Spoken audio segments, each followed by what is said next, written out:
Sainte Marie, Maman bon Dieu, pour nous, Saint Michel, tout bon ange bon Dieu, pour nous. Saint Jean-Baptiste et Saint José. Bonjour à tous, bonnes frères et sœurs mauriciens, mauriciennes d'ici et d'ailleurs. Merci de rejoindre nous dans nos programmes Un Saint chaque jour. Dans ce programme-là, nous avons l'occasion de faire un peu connaissance avec ban saint, ban sainte, qui l'Église invite nous pour célébrer chaque jour.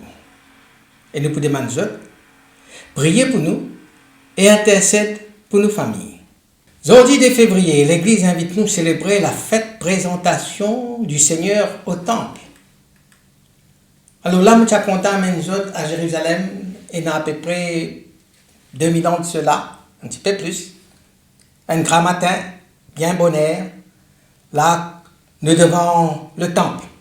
Ban marchand, puis installe devant l'étalage, ban prêtre, puis prépare autres.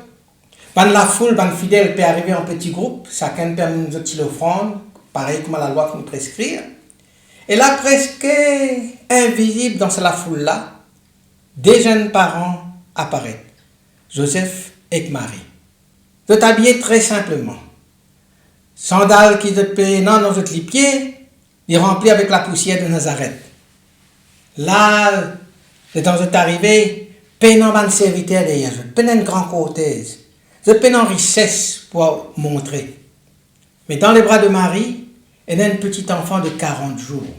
Il a pu dormir, il a pu respirer calmement.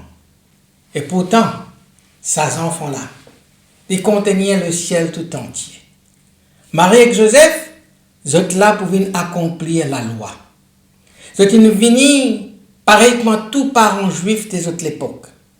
Personne n'a pas douté que ça jour-là, le temple pour recevoir son propre Seigneur.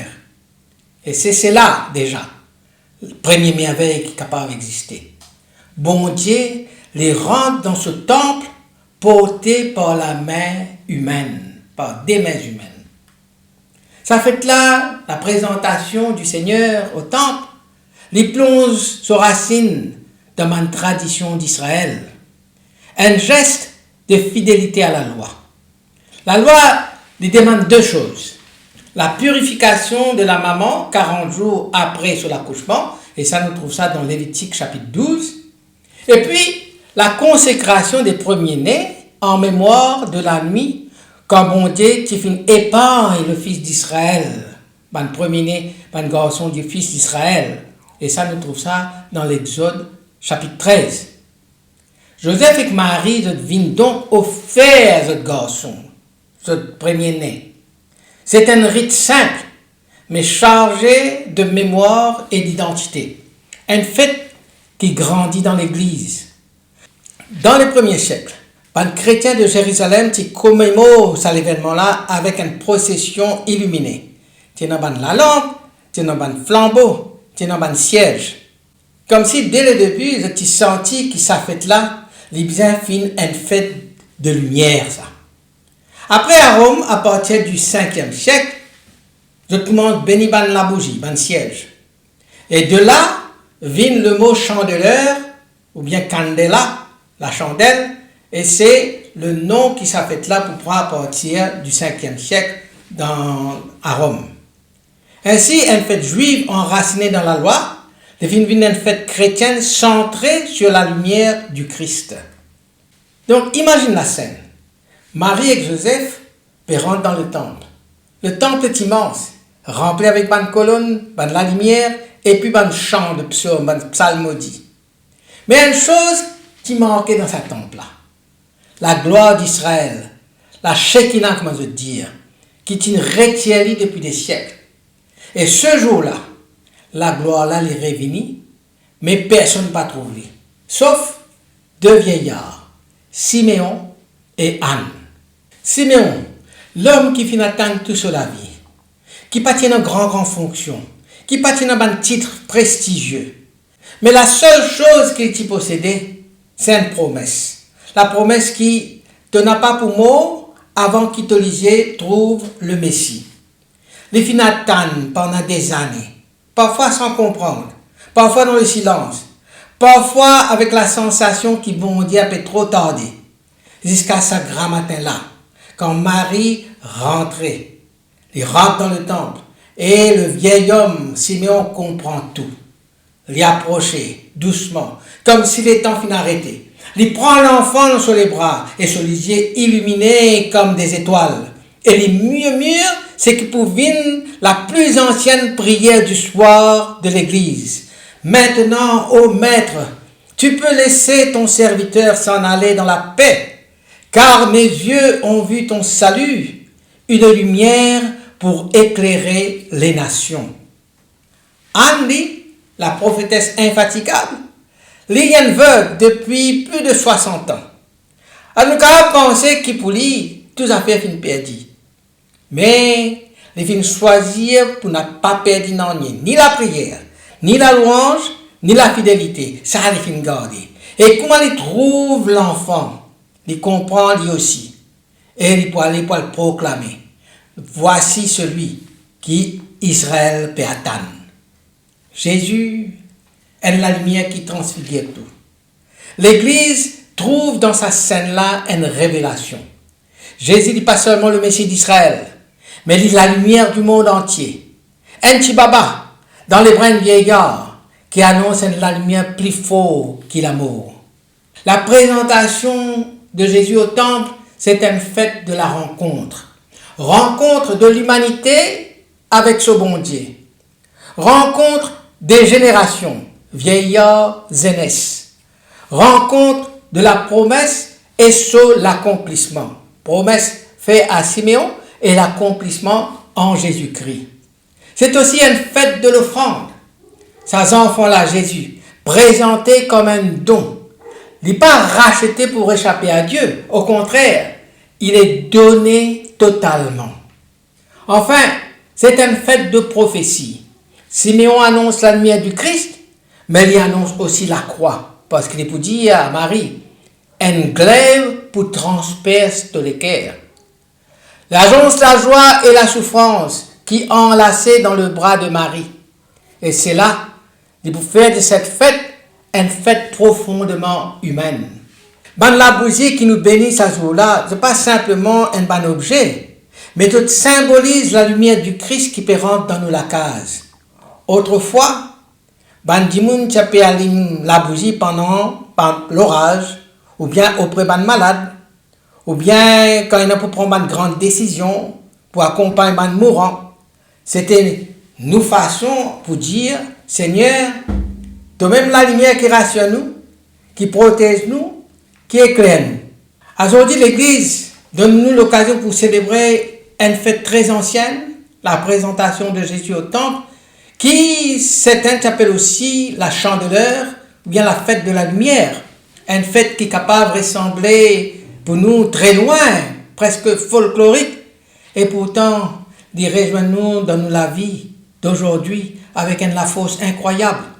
Parce que sa fête-là, il parle de la lumière, il parle de l'attente, il parle de la fidélité. Trois réalités essentielles pour nous la foi. La lumière, l'attente, la fidélité. Siméon, c'est un personnage qui jamais finirait de croire. La liturgie d'aujourd'hui, il fait nous rencontrer un homme discret, Siméon. Il n'a aucun miracle, il n'a pas fait faire aucun exploit, il n'a pas fait une cause grande parole, mais c'est juste un homme fidèle.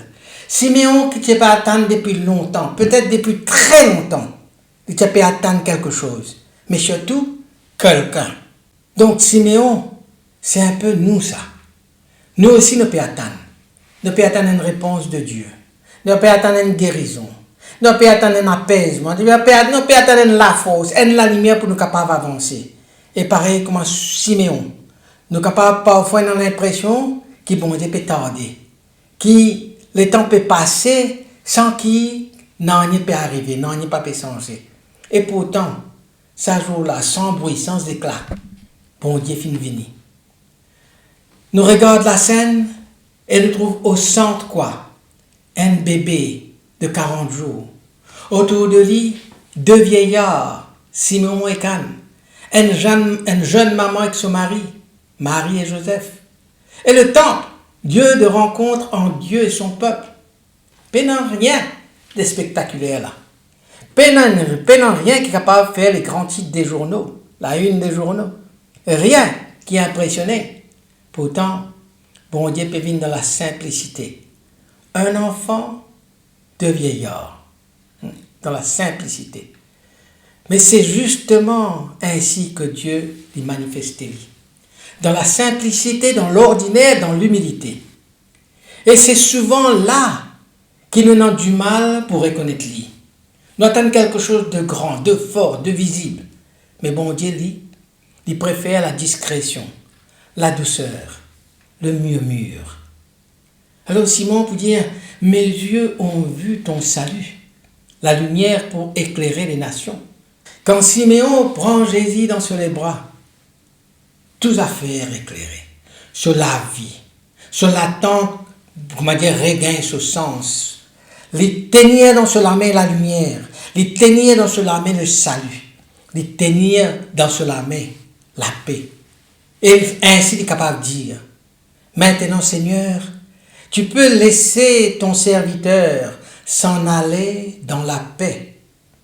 Il n'y a pas de man plus que ça. Là, finalement, il gagne tout, il n'y a pas manque ni. Tout est accompli. Parce qu'il est fini de rencontrer le Christ personnellement.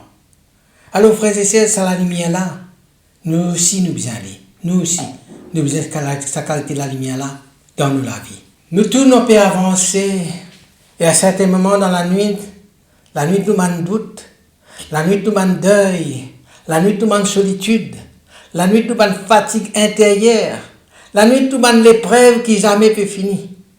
Et dans sa bonne zone de ténèbres, de sombre, de noirté, Jésus a envie de rentrer.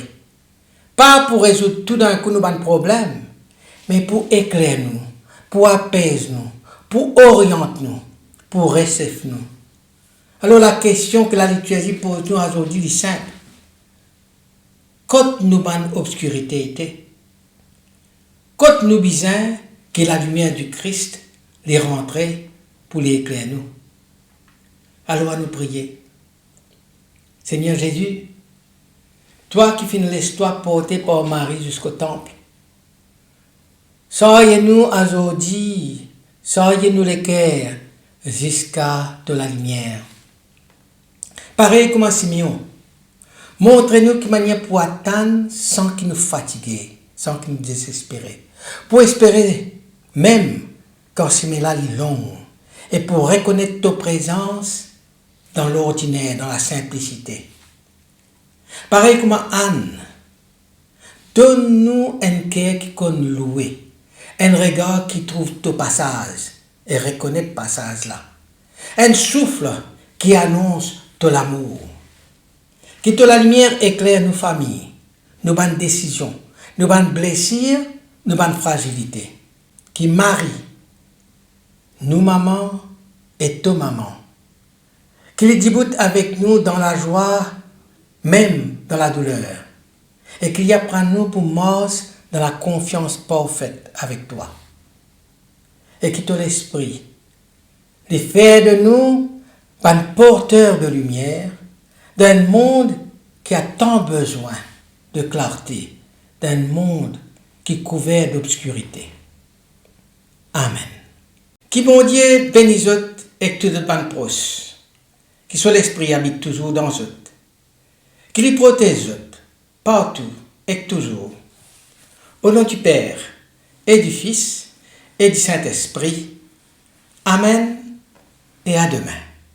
Saint-André et Saint-Matthieu, Saint-Jean, Saint-Marc et Saint-Luc. Priez pour nous, priez pour nous, priez pour nous. Sainte-Marie-Madeleine et Saint-Étienne, Priez pour nous. Saint-Ignace et Saint-Laurent.